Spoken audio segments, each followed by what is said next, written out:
Kafka's biography, written in 3 parts in German by Reiner Stach, is considered as one of the best biographies published ever. Renowned translator Shelley Frisch rendered it into English with great dexterity and dedication.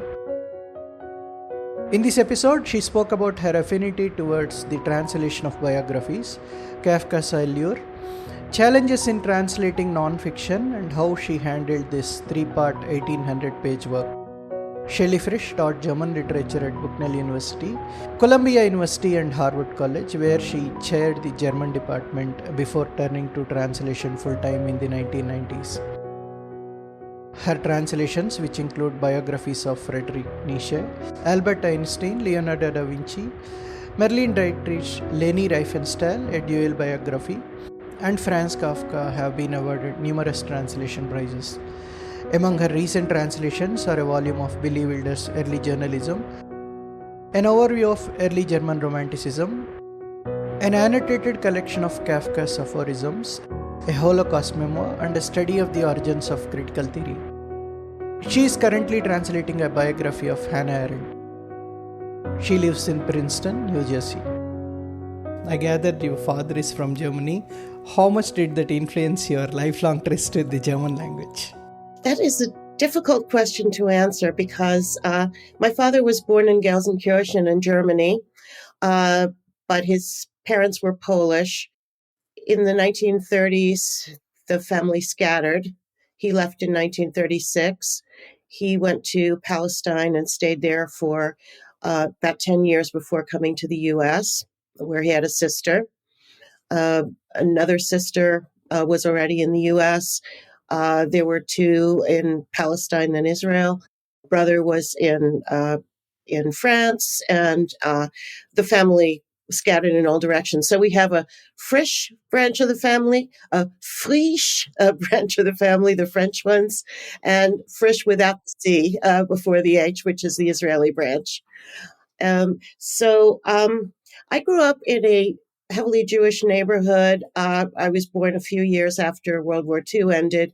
This was not a neighborhood where German language or culture or history was looked on kindly, to put it mildly. You wouldn't drive in a Volkswagen, for example, that sort of thing. And when I was entering junior high school, we got to pick between 3 foreign languages, French, Spanish, and German, and I picked French. However, the German teacher didn't have enough students. She had very few. And any parent who didn't come in and say, I'm vehemently against my child learning German, got put in the German class, and that was me. So I started learning German and very much liked it, very much liked the linguistic experience, I think, primarily. And fast forward a couple of decades, and there I was with a PhD in German and teaching German. So my father's influence, he didn't speak German at home because my mother didn't know any. It was not also necessarily the language of affection as we perceived it. He did teach us some nursery rhymes and things like that. My mother's mother lived with us for many years. She spoke only Yiddish, and Yiddish is very similar to German. So I was hearing it. I couldn't read it because it was written in Hebrew letters. But I used to buy my grandmother the Yiddish newspaper around the corner. At that time, it's still published in Yiddish. Now it publishes only in English. And in college, I took a course called College Yiddish. And then, as I learned to read from right to left and this unknown alphabet, I was hearing German come out. By this point, I also knew German because Yiddish is about 70% German.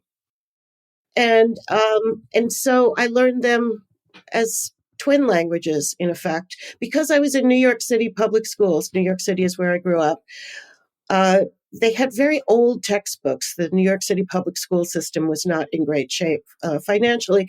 And all of the books were written in what's called Fraktur, which is Gothic script. No books are published that way nowadays. And even at that time, they weren't published that way, but these were very old books.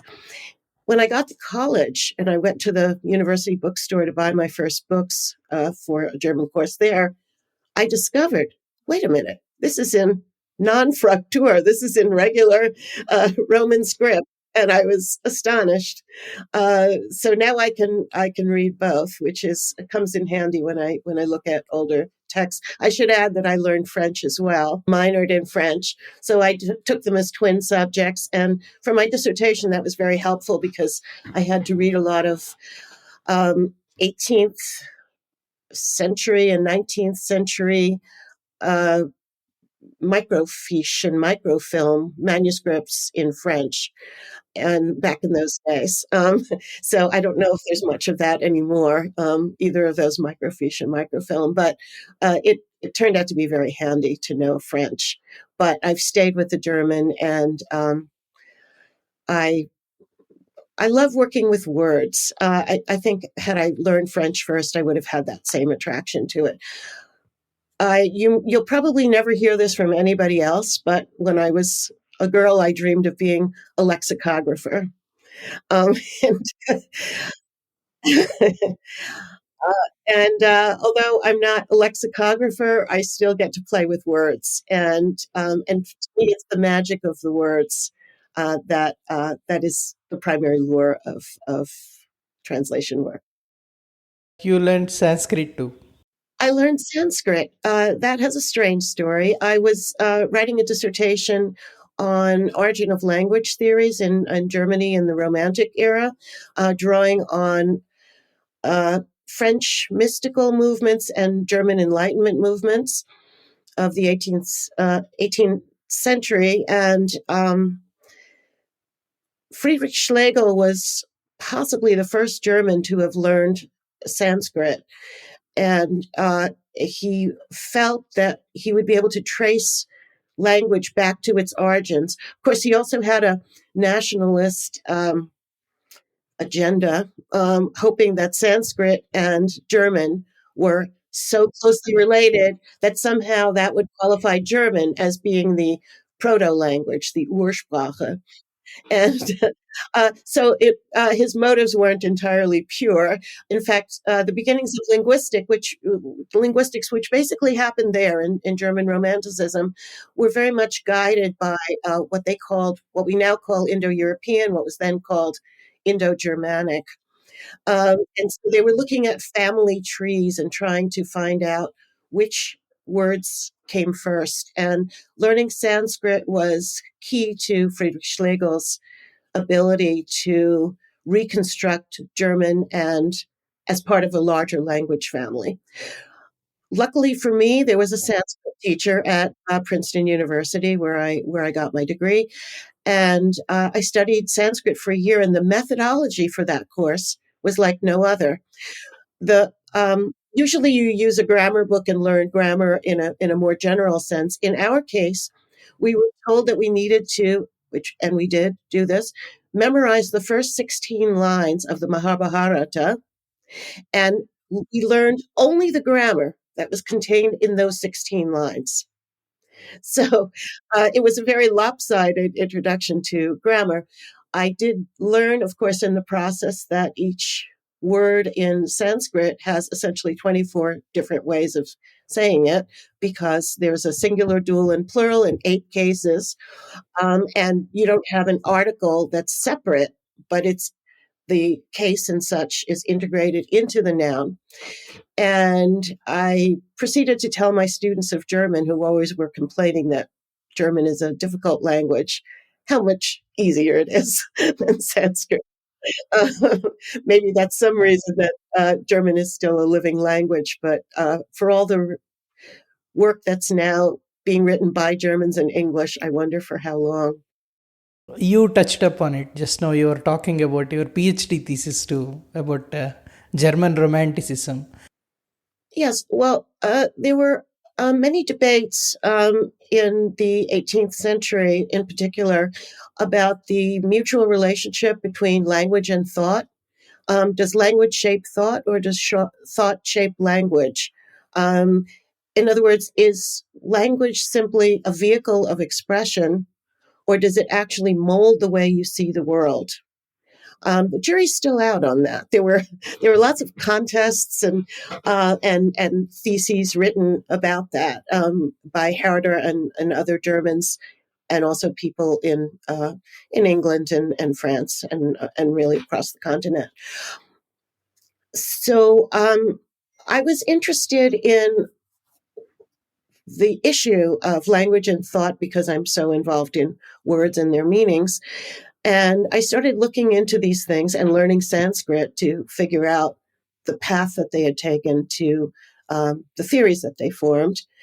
And I wound up writing about all of the theories that emerged in this period and how they formed the beginnings of linguistics, which has always interested me, how they set the stage for the field of linguistics, which we now study at universities, and there was philology before. Now, linguistics is a much more specific pursuit.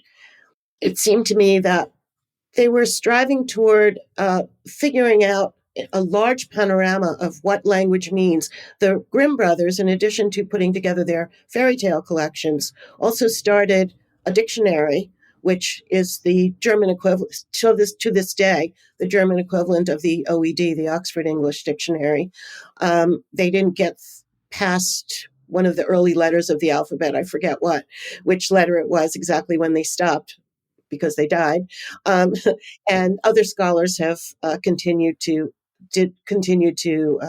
make their way through the alphabet. And so there was that going on. There were the fairy tales themselves, and all of this had, unfortunately, the same political agenda. After the Napoleonic defeats and so on, there was an issue of where do we Germans stand? Germany wasn't even a country at that time. Are we also a force to be reckoned with? And so there was a nationalist under and overtone to a great deal of this. I tried to leave that aside because that's not something I wanted to promote. But the work that came out of this was astonishing and linguistically key to further developments in the field. So, but it was a long time ago. I defended this in 1981, so it seems like another life. You've been teaching all through your life. You taught at Columbia University and Harvard College. You're the chair of German department. What made you take up teaching?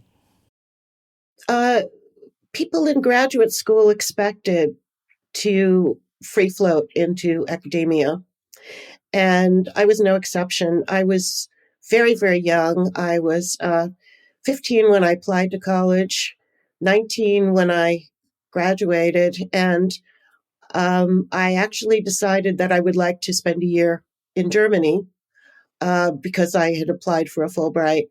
And I decided as a backup plan, I would apply to one school on the East Coast and one school on the West Coast of the United States just to have a backup plan. And so I did exactly that. Princeton was the school on the East Coast. And then when I got my acceptance letters, I still hadn't heard from Fulbright. And I wrote to both of these schools, the other one being Stanford. I wrote to both schools and I said, I'm facing a dilemma here. I don't know whether I can accept your offer of graduate study there, because my real plan is to go to Germany for a year with this stipend, but I haven't heard yet. And Princeton wrote back, oh, but that's not a decision you need to make at this point. Accept our offer of admission. If you get the stipend, all the better. You go abroad for a year and defer your admission. And so I thought, well, this is nice. And they said, you're in New York and we're in New Jersey. It's very close by. Why don't you come down for the day? We'll take you out to lunch. We'll introduce you to people. And I thought, well, these are nice people. So I accepted the offer of admission and did get the stipend, did live in Bonn, which was then the capital of Germany, for a year. And I came back, completed my PhD in a reasonably short time, and had my first academic appointment at the age of 24. So I'm not sure that there was really a lot of forethought that went into this. I loved teaching. And I still do a lot of teaching because I run workshops and I both in the U.S. and abroad, and I mentor emerging translators.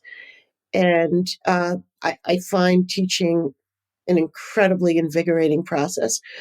But in the end, I find translation my calling, if that's a possible way of framing it. I really love working with words and building the words and recreating a text in a new language. How did that happen then, from teaching to translation? When I was teaching at Columbia University, which is in Manhattan, many of the publishers are in Midtown Manhattan. In other words, a quick subway ride away from where I was teaching.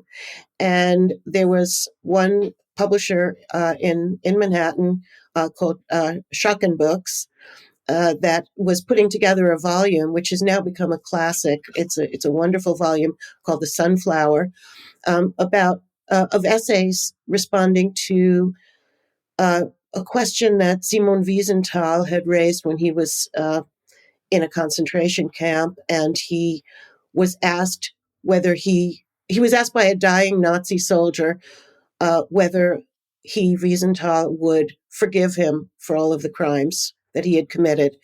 And he didn't know what to say and remained silent.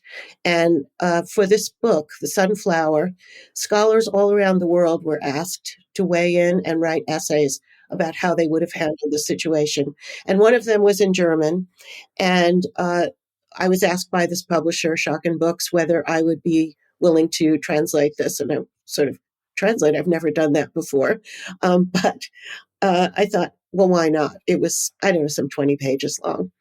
And I loved doing that. And I love the book that resulted from my effort and the effort of so many others. It's an essay volume that's now still in print and widely read. I'm not sure if I would have done more with that, but some more offers started coming my way. People sometimes who wind up translating sort of meander into it, and I would say that that was my situation. But once I caught the bug, I caught it good. And I started doing more and more translation while teaching full time. And then I started easing toward less focus on my teaching and administrative work and more on translation. And finally, I made the leap and do translation full time. Yeah, the biographies that you translated, whether Nietzsche or Kafka, Einstein, and these are all about great intellectuals, right? Great scientists, Einstein, and all, and they are big tomes, big volumes. So how did you get into translating biographies? Why specific focus on biographies? My first major project with a New York publisher was with Norton, which approached me to translate a Nietzsche biography, which I saw correctly right from the outset as a huge challenge. Trial by fire, I like to think of it as. And because it was a philosophical biography that was very much a romp through the history of philosophy, starting with the pre Socratics and ending long after Nietzsche's death, focusing on Nietzsche in a much larger picture. There was also a very quick turnaround time. I didn't know that 8 months for a project this huge was very tight, but I did it, and the publisher was very happy with it. And then I think in the publishing world there's a lot of word of mouth, and editors started approaching me. I'd never heard of either the editor or the project. Just kept on happening. You get typecast very early on as somebody who translates, in my case, long, complex biographies with little uh, hassle on my end. That is, I get things in on deadlines. There's very little to correct, and I would imagine that that is appealing to editors who have a lot on their plates. Editing is a very tough job. The publishers are very overworked, and somebody who can turn in good copy in time, I suppose that they figure, well, if she could do that, she could do more of same. And with the Kafka book, originally Norton was going to buy that. I was going to work with Norton again on this. I hadn't heard of the biography at that point. The first volume was just coming out, about to come out, I think. And the editor there asked me, Bob Weil, somebody I've worked with on several projects, asked me if he should bid on this book. There was a multi-party auction for it. And if so, would I translate it? And I said, it sounds wonderful. Let's do it. Unfortunately, he lost out in the auction, and it went to Harcourt instead. And so I thought, well, easy come, easy go. But then Harcourt approached me to do it. And originally, that middle volume, we'll come to the three volumes, I assume, later in our talk. The middle volume was written first. It was called The Decisive Years, which is a misleading title. It was one that I wasn't so happy with, but Kafka was the least decisive person who ever walked the planet. Calling it The Decisive Years seemed a little off, but these were important years in his publishing and in his personal life and professional life. And he wrote some of his major works then. And the idea was they had acquired just this one volume as a possible standalone. The author, Reiner Stach, had not written the others yet. I translated that, and it came out to unbelievably wonderful reviews. It was just, it was astonishing. People calling it the definitive biography, not only of Kafka, but one of the best biographies ever written. John Banville wrote about it.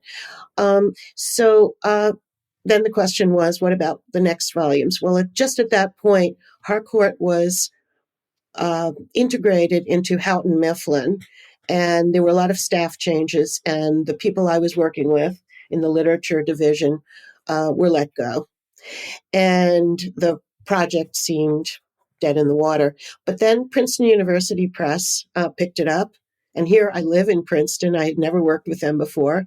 And a lovely editor approached me, turned out to live 3 doors down the block. I had no idea. And asked if I would do the other 2 volumes if they acquired the series. And I said, absolutely, even though it was, the whole thing amounts to some 1,800 pages. It's a big project. And so we were back in business, and we did The Years of Insight, which is the final volume. Again, we can talk about the chronology of it, I imagine, in a separate part of our discussion. And then finally, the early years came out. This is cradle to his first major literary text, The Metamorphosis. And so that's how I got there. And I was working on some other projects at the same time because there was a gap of a few years between each volume coming out.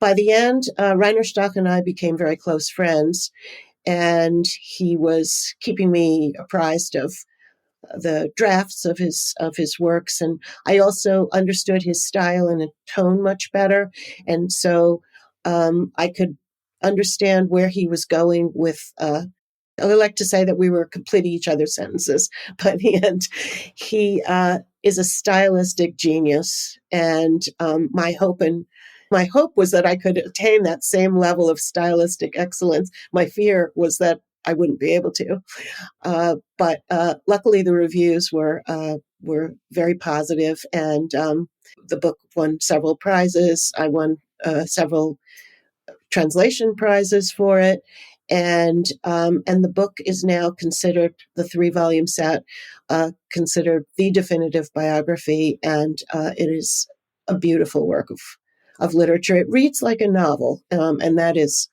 certainly very rare. In fiction, stylization of prose and beautiful prose you get to find, but I don't expect it to be in a non-fiction book like a biography. Well, of course, a translation has to reflect both the message and the medium of the original. And if it's mostly about transmitting information, then the style takes a back seat. In this case, my feeling was that the style was paramount as well because it reads so beautifully, and my mission was to come as close as I could to the beauty of this book. And in general, I would say about translating nonfiction, people assume, and I think I assumed this before I began translating, that nonfiction was easier and more straightforward as long as you knew the lexical meanings. There was really no special talent to it. My approach very much is, emphasizes an acoustic direction, meter, rhythm, cadence. These things are tremendously important to me. I read them aloud, and I like to hear how the words blend. And when they clash, there's still work to be done. And I find that it's, for me, there's always the media message spectrum of what is actually being done here. And if there's wordplay, for example, in a nonfiction text, which you may not expect, but it's often there, you need to make that stand out in your translation. Maybe not in the same sentence, maybe not in the same paragraph, but the reader has to come away with a sense of this is the playfulness of the text. And the author is doing this intentionally, and you are doing it. Your job as the translator is to recreate a book in the same spirit as well as containing the same information. So yes, accuracy, but also um, style is I think as important as in translating a fiction text, which of course I've also done.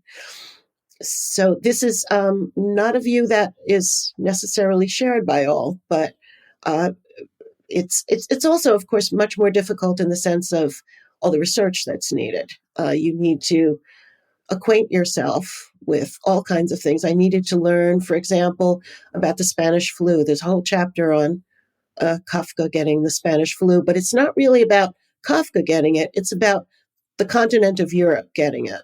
And there's a lot of history involved. And you need to speak with a voice of authority about subjects that you may never have thought about before. This was most clear to me when I was translating the Einstein biography. I never even took high school physics. And suddenly, here I was writing about, for example, quantum physics or something like that. Luckily, in Princeton, we have literally several uh, Nobel Prize winning physicists. And I would just go to the local supermarket.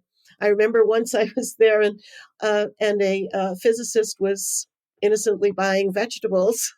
And I went up and said, can you just tell me, this is a sentence that I wrote. Does this make sense in English? And she read it and said, oh, sure, it makes sense, but you really should know some of the formulas that generate this. She whips out paper and starts writing all these formulas. And I said, too much information. I just need to know. I don't want to become a physicist. I want to become somebody who writes in a way that my readers will absorb the information that's conveyed in the original text. Uh, wouldn't you know it, when after that book came out, I got what I call fan mail, emails from people asking me questions about physics. I was astonished. Um, and you learn these subjects. It's great for cocktail party conversation because I now know so much more about the world than I knew before I started. Each of these books is like a crash course in the subject matter involved, and people think that you know a lot more than you know. It's sort of like being an actor on stage. You know what needs to be said, and you say it convincingly, and then you move on. Which is sometimes a problem when people. I had an interview, a Zoom interview just the other day, talking about a book I translated 8 years ago or something, a book called Maybe Esther. And I had to go back and look at my notes and look at the book because, you move on subject wise, and you've done what you need to do, and then you cast your mind in a totally different direction, and yet people see you as the expert on that thing. The author maybe continues to think about it, and you just put it in a little box in your mind or consciousness or closet, and move on to the next project. But it's been tremendously mind expanding. When I was at Columbia, I used to teach, in addition to German, the core curriculum, literature humanities sequence.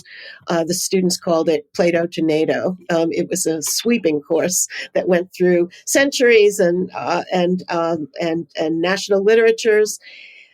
It was quite a learning experience for this instructor. And I thought, this is really hubris to be teaching Plato, to be teaching Don Quixote, to be teaching philosophy from all different centuries. But you do it, and then you realize that it's really a very parallel experience to translating nonfiction. You just bone up on it, you get the knowledge that's needed, and you do something creative with it. And best case scenario, it works.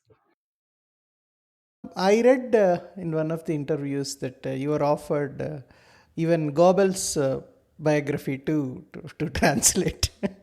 Well, when I was offered that book, which was about 900 pages, I had just come off the Kafka project, and that was a very long and absorbing process, but I loved writing about Kafka. At that point, I knew what it meant to spend day in, day out with an author. Goebbels was not going to be somebody I wanted to spend time with. So I happily passed on that project. In the end, they got a whole team of people to do it. I don't know what success it had, but it was nobody's favorite project, I would think, even though it's a well-written book. I'll give it that. But I've never translated a book on Hitler or Goebbels or any of those. My hat's off to people who can stomach that. You spent a lot of time on Kafka's biography because they were not released, one after the other immediately. They were not available, right? All three parts. So, how did you feel, getting stuck to one particular, piece of work for such a long time? You are doing other things parallelly too? Yes, because I never knew when the next volume would be ready. Genesis of this, maybe we should just jump into the genesis of this book. The chronology of this book, starting with the middle years and then going to the last years, and then finally doing the early years.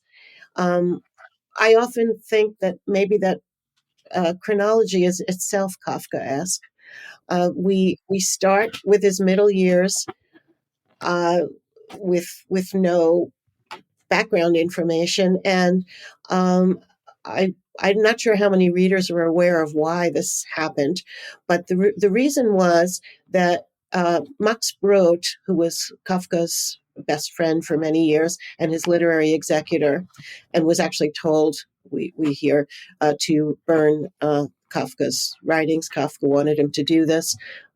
We're not sure that that was a genuine wish, but that's another matter. And Max Brod had a secretary who was also his lover, and a lot of her works wound up. A lot of the works that he was guarding wound up with this woman, and she had them in a safe deposit box and in her kitchen and all kinds of places, and wouldn't release them. And Reiner Stach felt that they would potentially contain a lot of information about the early years that would be crucial to have in the biography. And so he decided, this was being argued in the Israeli Supreme Court, what would happen to these papers and whether they would be accessible to scholars. She did not want to make them accessible to anybody. The court battle dragged on.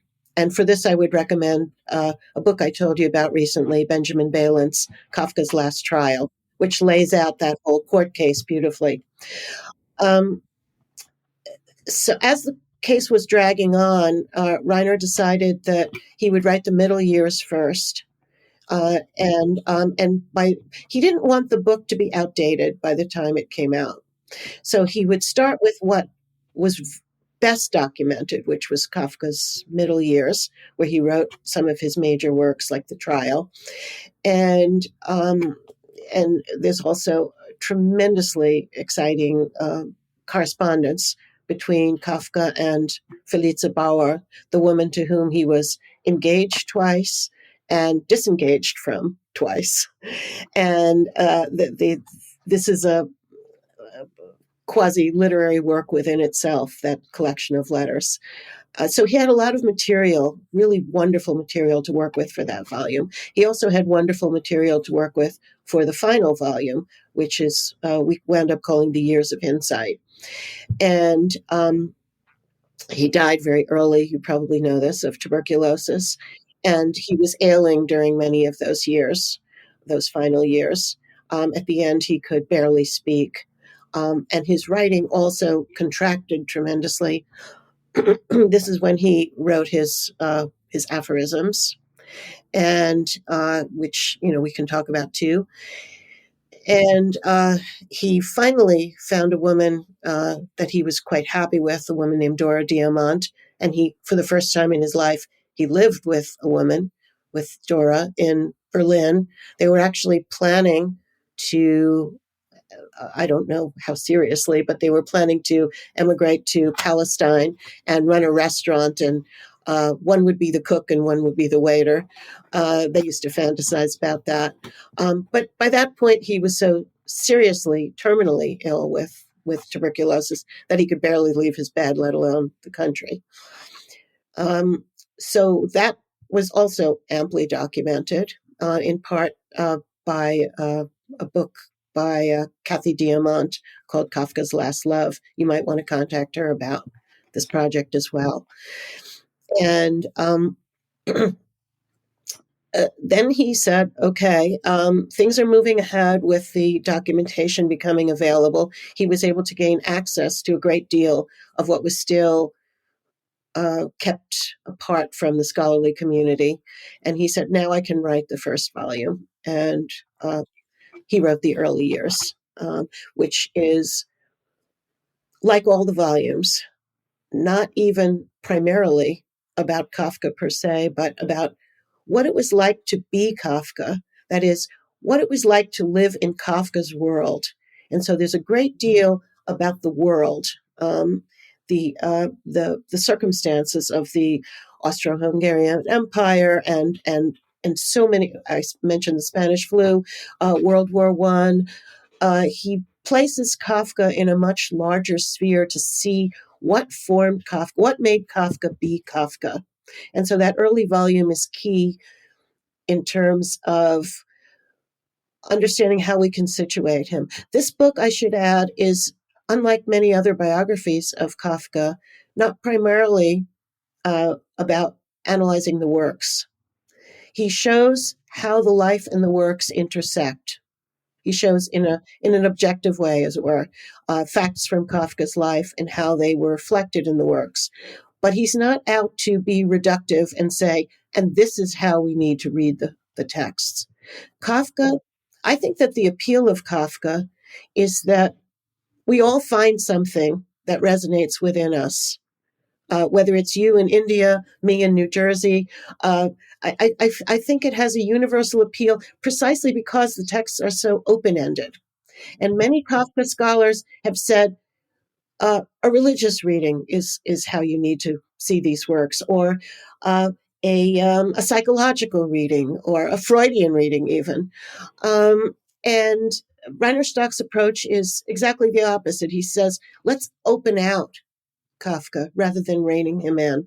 And I think that's part of the appeal of this book. He helps you see what Kafka was doing for Kafka, but for all of us future readers. And I can't help but think that that's the reason that so many of us continue to read Kafka. We find layers of meaning that are not just about whoever this person is. They're often named something with a K, like Joseph K. Um, but about all of us, that sense of in the trial, the very first line, he finds that he's arrested. He doesn't know for what, but there's a sort of primal guilt, and for whatever reason, we all ponder that question of are we guilty individuals? And so I think one of the beauties of this biography is to show how very open-ended the texts are. They reflect things in his life, but they're not reductive. And I think that he's also shown us, Reiner Stach has shown us, that Kafka was not some sort of otherworldly creature who just thinks great thoughts and writes them down, that he was very much grounded in everyday reality. I think that's one of the biggest myths about Kafka that's dispelled in this biography, that Kafka was a lawyer. He was very good at it. He drafted briefs on a daily basis. He worked at an insurance company where he evaluated workplace injuries and then also the injuries that war veterans had later on when veterans were returning from World War One. Evaluated their injuries and sought compensation for them.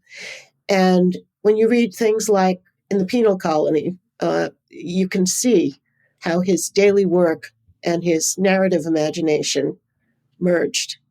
And I think that that's one of the great contributions of this biography, to show that this was a man very much grounded in reality and very much in touch with people, and not somebody sitting in some ivory tower or his parents' extra bedroom. He lived with his parents for most of his life.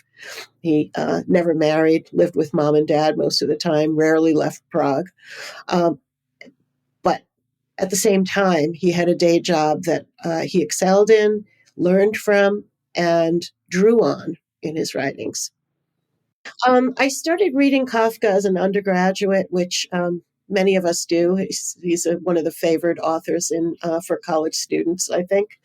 I had the tremendous privilege in college to be able to do an independent study seminar with a Kafka expert. It was just me and the professor, and we read Kafka all semester and discussed Kafka several times a week. And I was so excited by this new world opening up to me. And I just kept on reading Kafka. I didn't do anything professionally while I was teaching other than assign some Kafka stories to my students. But I continued to be an interested reader, the way many of us are, of Kafka.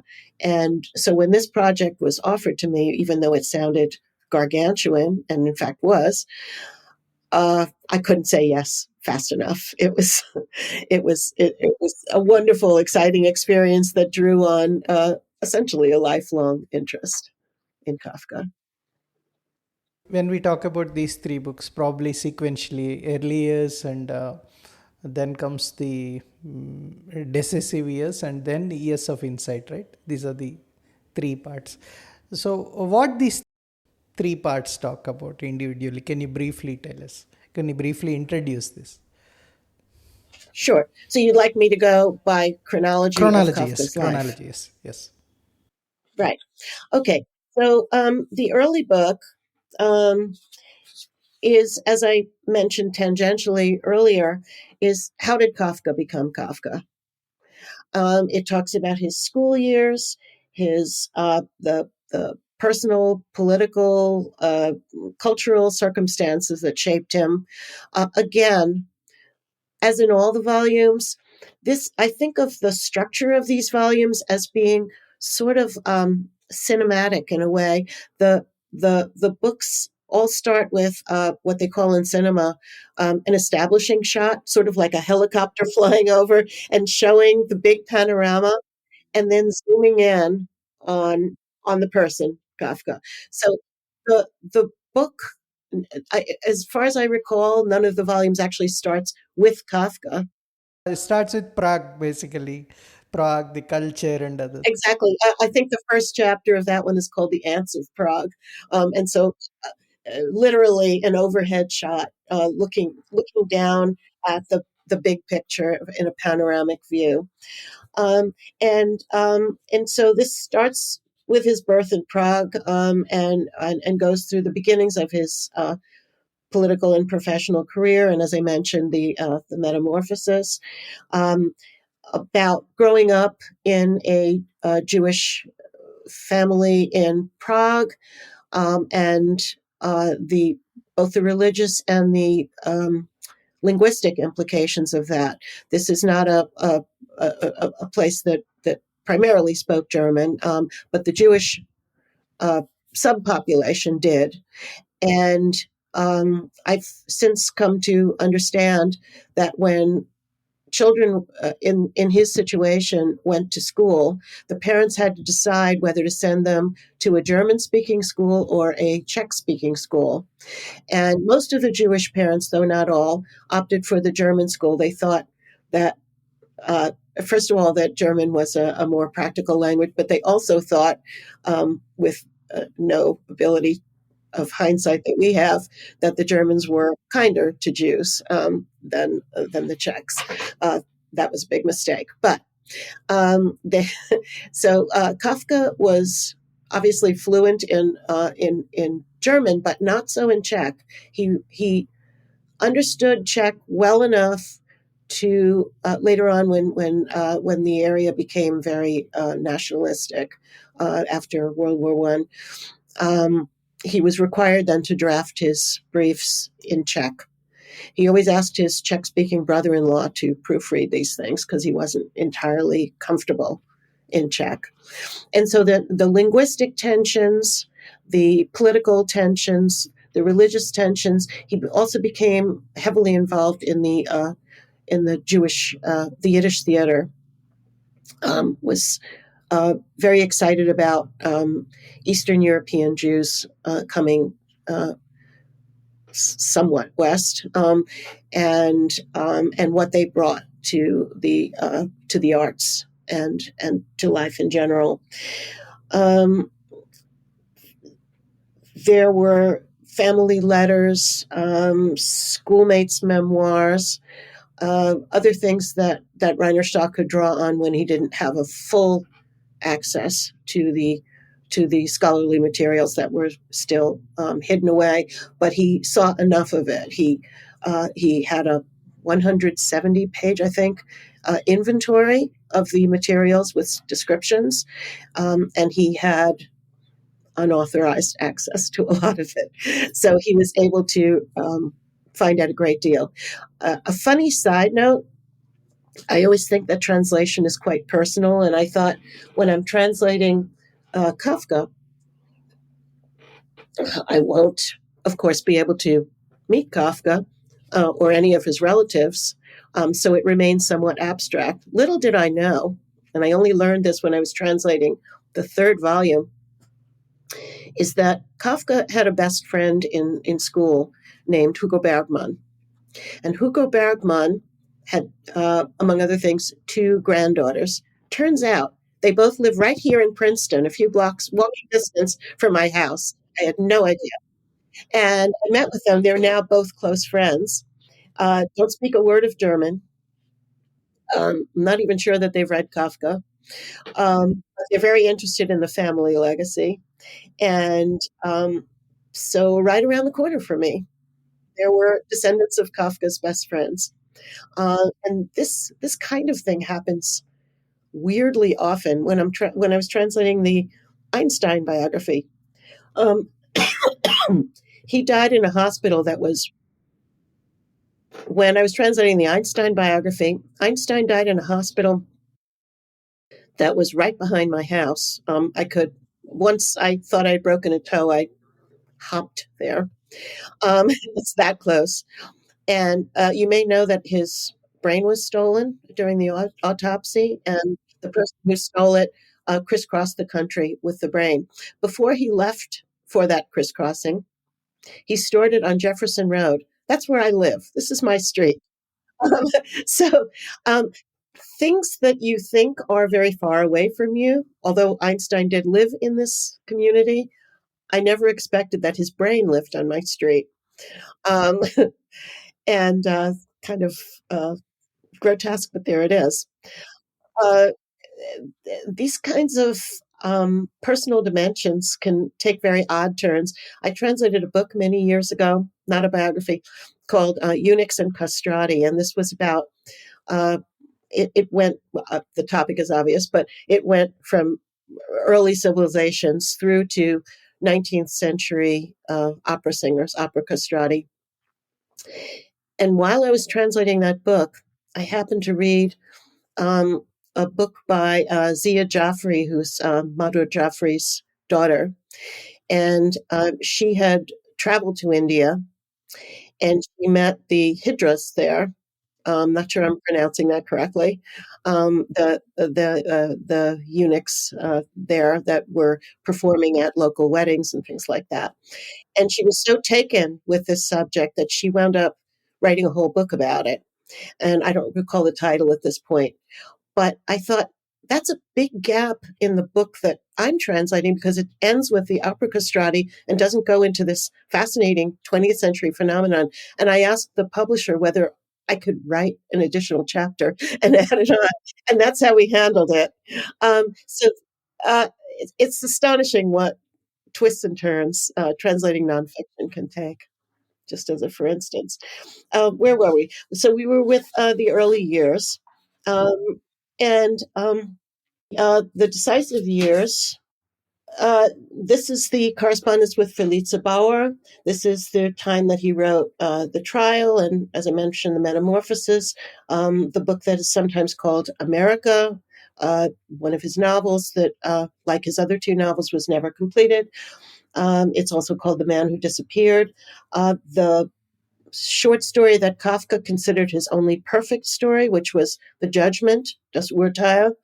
I don't know why he singled that one out to be his perfect piece of writing, but I would single out many of them, actually, not necessarily that one. But that's the one that he felt comfortable surrendering to his publisher for publication. Most of them he was so uncertain about quality-wise that they basically had to rip them out of his hands. In fact, The Metamorphosis was published without his explicit permission. So now we're up to, for that one, for that volume, which was, again, the first to come out, The Decisive Years, there were some really wonderful reviews, and the one that tickled my fancy and continues to was written by William Gass, who was still obviously alive at that time. It was called Half a Man, Half a Metaphor. And the thing that I loved about this essay was that it was narrated not by Gass himself, but by the bug in the Metamorphosis. It was in the whatever you want to call that bug, cockroach, insect. It remains. You mentioned it in one of your interviews, but I tried to find that article. I couldn't find it on the internet.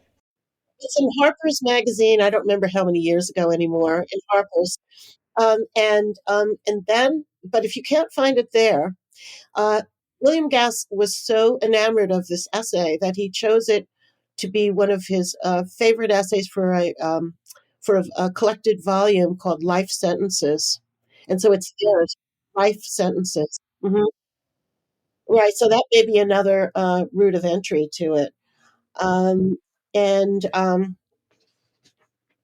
So now we're talking about the years of insight, which was the last part of Kafka's life, though the second volume to be published. Did I mention that this is Kafkaesque? This chronology. So the final years detail his illness, unfortunately, and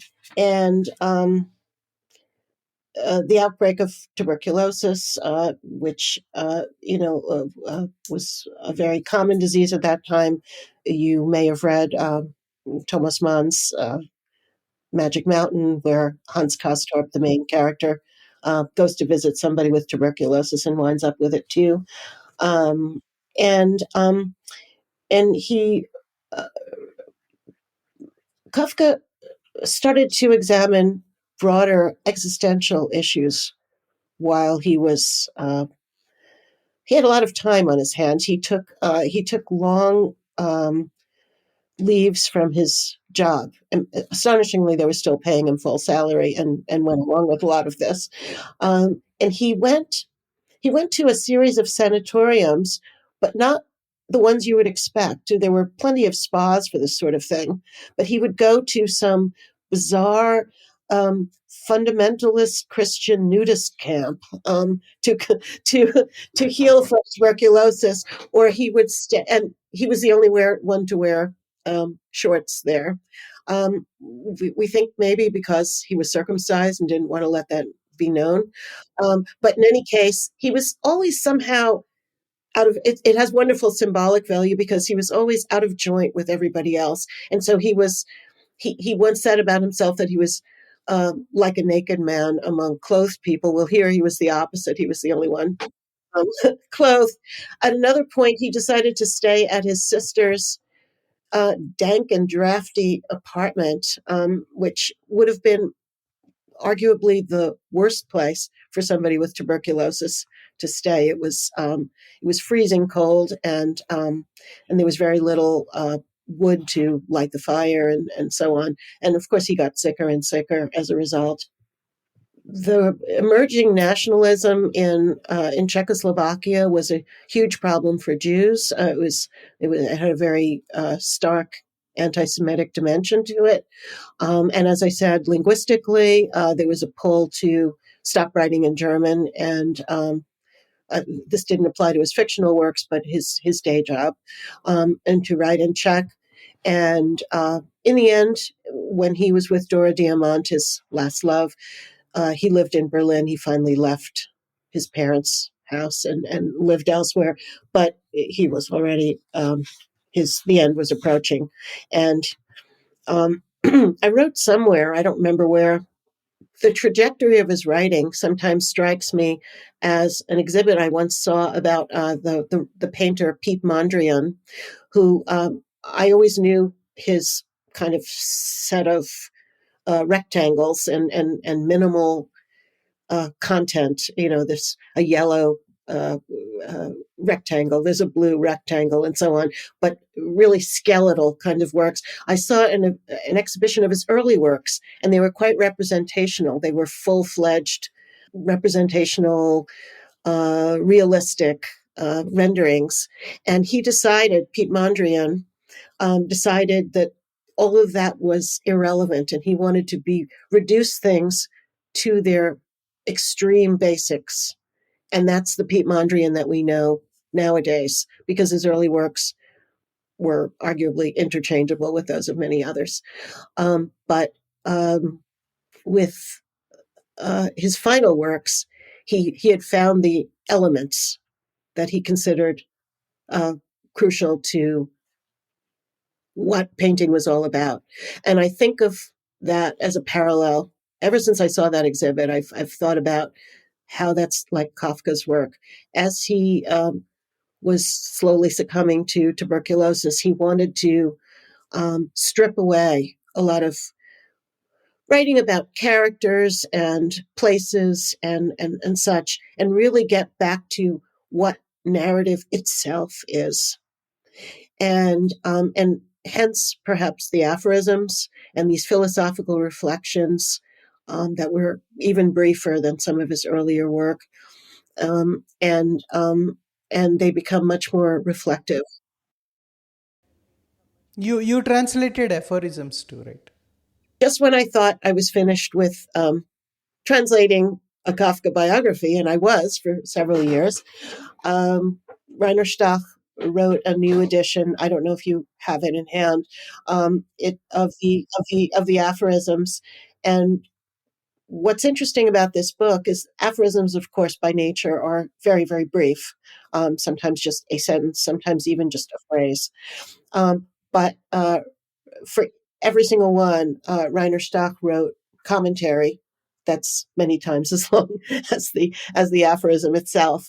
And so the way they're arranged on the page in both the German and the English is the aphorism is on the left side of the page. Consequently, there's not very much on the left side of each page, and then in super small font, there's Reiner Stach's analysis of how the themes that are broached or suggested in these very brief aphorisms uh, form part of the nexus of his larger thinking, of his diary entries, of his fiction writings, of his letters, and all of this, and all kinds of cross references. We also made the decision that on the left side of the page there would also be the original German, and I think it's the only published edition of the aphorisms that has a bilingual juxtaposition of these. And so for those with German, they may have another edition of the aphorisms, but in this one, they can actually see where the translation came from, and what's different given the commentary that Reiner has helped us contextualize what is actually going on in a larger sense. And so that led me to modify some of the translations that were more obvious at first glance. Whatever has been translated of Kafka's works, most of it, they were translated from what Broad has produced. He has already edited Kafka's works. And there is one critical edition where it has come later. Some German scholars got together, and after these things have been released, I think, from his estate. So in Reiner Stach's version, wherever he has quoted Kafka, is it Broad's or the critical editions? Only the critical edition, yeah. Max Brod was a very, let's say, interventionist editor. And, I may have mentioned earlier that none of the three novels that Kafka wrote was completed. Uh, Max Brod, in effect, completed them. And so what we're reading is not necessarily what Kafka would have written had he finished them. Max Brod also had an agenda to see theological implications in everything Kafka wrote. Um, my job was made easier by Reiner Stach, of course, drawing only on the critical edition. So I didn't even need to see any kind of Bowdlerized versions of these things. What are the specific challenges you faced in translating Kafka's biography? Okay. There are many. uh, First of all, there's the obvious that it was very long and came in three parts. There was also Kafka scholars tend to be very beholden to certain readings and translations of certain words. Let me give you possibly the most glaring example: the word Ungeziefer, which is the kind of bug or vermin or whatever that Gregor Samsa gets transformed into in the Metamorphosis.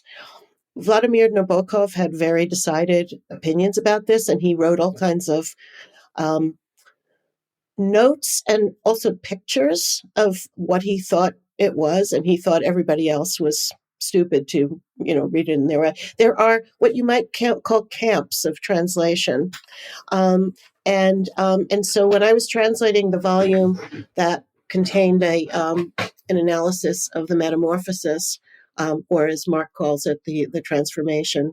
Either way, it's the same story. I thought, what do I do with Ungeziefer? Because there are those who call it vermin, there are others who call it cockroach, there's bug, there's insect, and whatever. Um, and neither is right or wrong because the English doesn't have a word for this. It's a general category that can't be pinned down. And Kafka was very insistent that no cover, for example, have a picture of this creature. So it was important to him that it stay abstract. And the word that he picked is abstract in German, but there's no English equivalent for it. So I thought, this is one place where I'm definitely going to clash with whoever is in whatever other camp, because there are all these. Well, there's a whole chapter, lengthy chapter, on the Metamorphosis. Boy, did I get out of a jam. Reiner Stach did not once use the word Ungeziefer. And so, problem solved. The problem went away by itself. Uh, so that was very lucky.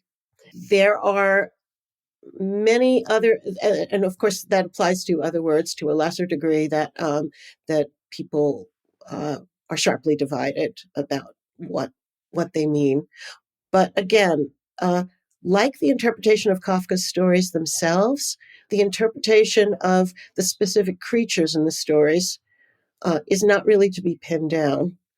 So this Ungeziefer issue, I think, is reflective of the larger abstract quality of the stories altogether.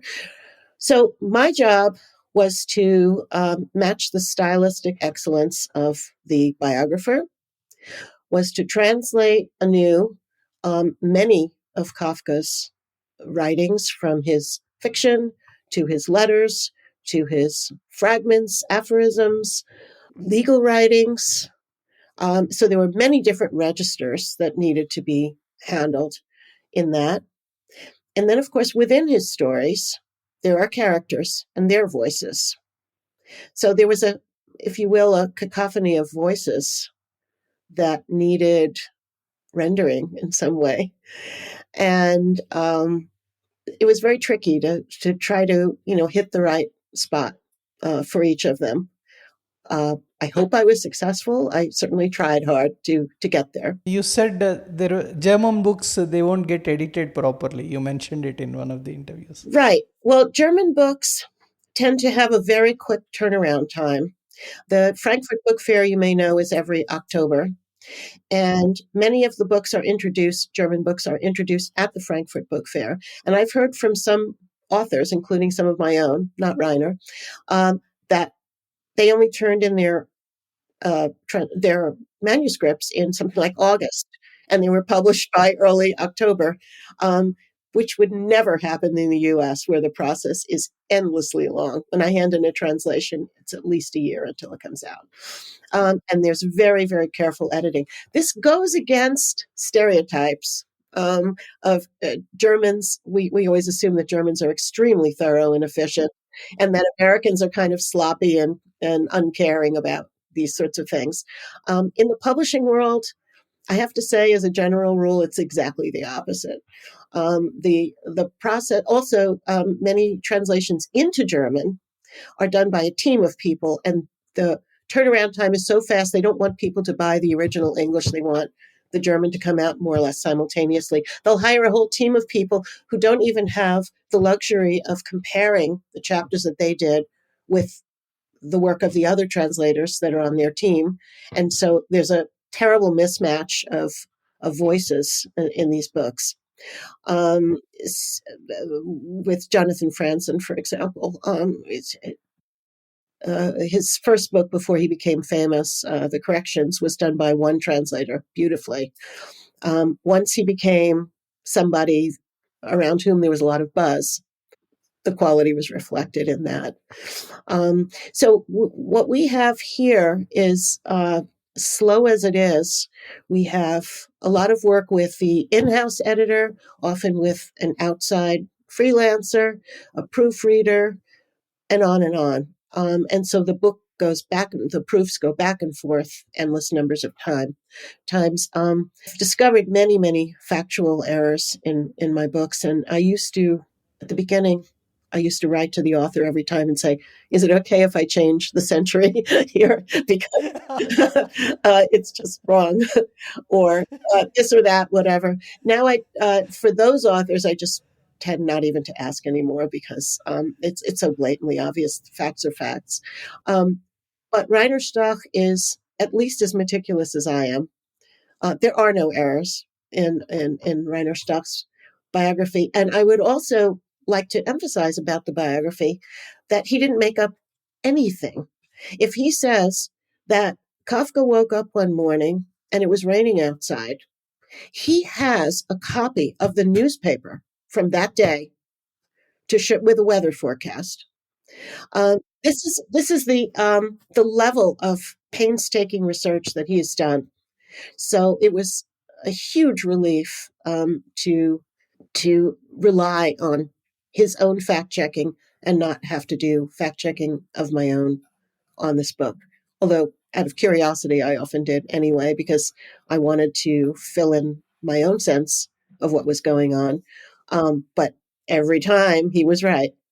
So it was an interesting experience to see how, but this was, again, not the function of the German publishing scene, but his own desire to make everything letter perfect, which not been my experience universally.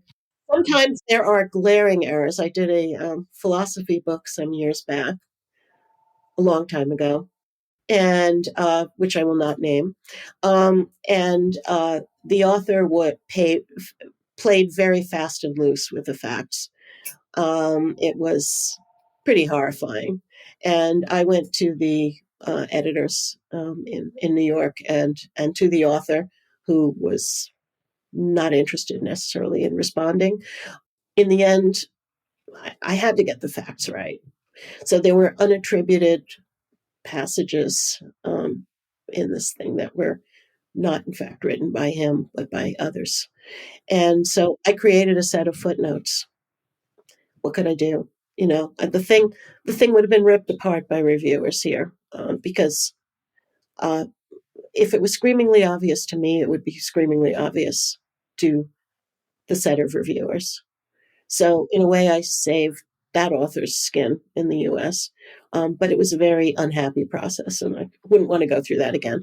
But usually, these are innocent mistakes, usually just typos and such, which are don't affect the overall quality in any way of these books. In any way of these So I've books. come to my final question now. What would you have missed if you hadn't gotten into translation? Well, first of all, there was the dream of the lexicographer. I missed that. I think that had I not gotten into translation, but still worked with translations, because we read them all the time, I think I wouldn't have understood how different translations are from when they're done by different translators. How the work of translation is a recreation and not just the equivalent. It's an interpretation. Each one takes you in a new direction. When I was teaching at Columbia, that course that I said, played ordinato, most of the works that we assigned were in translation from languages that I didn't know, such as ancient Greek. And I had to rely on my translations. At the time, I think I was like most readers, possibly like you, that, okay, I'm reading Dante. Do I care who translated? This is Dante. But I started to realize, once I was in the weeds of translation, how very different readings will be, because I like to semi-joke with people that they say, oh, you translate from German, you must be good at German. And I say, no, actually, the German is already finished when I start. My job is to write a book in English. And I sit there with the German here and the English coming out of my keyboard, and I'm writing a new book in English. Obviously, it has to be accurate. It has to contain everything that was in the German. It has to mirror the style to whatever extent that can be done.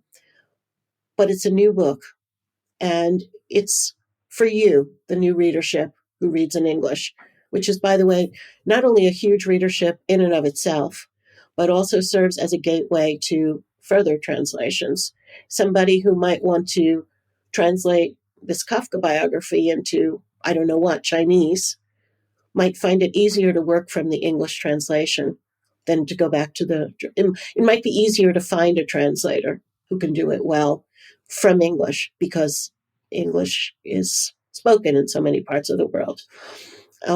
So English translations have a huge market per se, and then this gateway function to further translations. I hadn't realized any of that. And what I also find interesting about translation trends is that I've noticed in the past, I don't know how many years, that there's a sort of translation nostalgia for the earlier translations of things. When you think of translations from Russian into English, there have been so many recent ones, but the first evidently quite flawed translations by Constance Garnett are now being read again. And people say, okay, she may have made some errors, but this is beautiful. And moreover, this is canonical. This is the Dostoevsky that I know and love. Same thing for Proust. There's a kind of Moncrief adherence in some readers. And for Kafka, people are going back to the Muirs, the early translators.